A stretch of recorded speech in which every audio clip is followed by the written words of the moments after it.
नमस्कार, सबके मन की में आपका स्वागत है। मैं धन्य कुमार जैन आपके सामने विभिन्न विषयों पर विमर्श लेके आता हूँ। कभी कभी मैं आपको कविता भी सुना देता हूँ। मेरी कविताएं ज़्यादातर व्यंग्य होती हैं और उनमें समाज की व्यथा होती है। आज फिर आपके सामने एक कविता लेकर उपस्थित हुआ हूँ। जैसा कि मेरी ज़्यादातर कविताओं में रामलाल नाम का पात्र होता है, इस कविता में भी रामलाल है एक विद्यार्थी के रूप में। उस कविता में शिक्षक और छात्र के बीच का संवाद है और कविता का शीर्षक है लोकतंत्र और राजतंत्र में अंतर। चलिए कविता शुरू करते हैं। शिक्षक ने कहा, बेटा रामलाल खड़े हो जाओ। शिक्षक ने कहा, बेटा रामलाल खड़े हो जाओ, लोकतंत्र और राजतंत्र में अंतर बताओ। शिक्षक ने कहा, बेटा रामलाल खड़े हो जाओ, लोकतंत्र और राजतंत्र में अंतर बताओ। रामलाल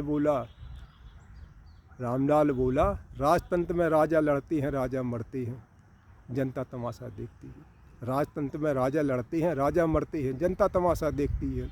लोकतंत्र में जनता लड़ती है, जनता मरती है, नेता तमाशा देखते हैं।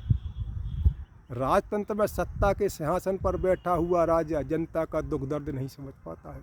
राजतंत्र में सत्ता के सिंहासन पर बैठा हुआ राजा जनता का दुख दर्द नहीं समझ पाता है, सो भेष बदल कर जनता के बीच जाता है।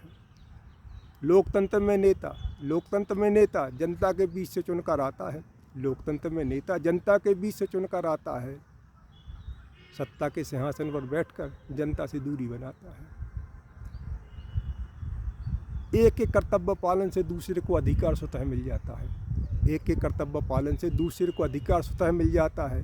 सो राजा जनता को कर्तव्य पालन की प्रेरणा देता है, बाध्य करता है, शांति की स्थापना करता है, विवादों की बहुलता को रोकता है। लोकतंत्र में नेता अधिकार लेने और छीनने की बात करता है। लोकतंत्र में नेता अधिकार लेने और छीनने की बात करता है, शांति भंग करता है, विवादों की बहुलता को उत्पन्न करता है। इसी से तो उसका धंधा चलता है। ऐसा उत्तर सुनकर शिक्षक का सर चकराने लगा। पुस्तक का काला अक्षर उसे भैंस बराबर दिखने लगा।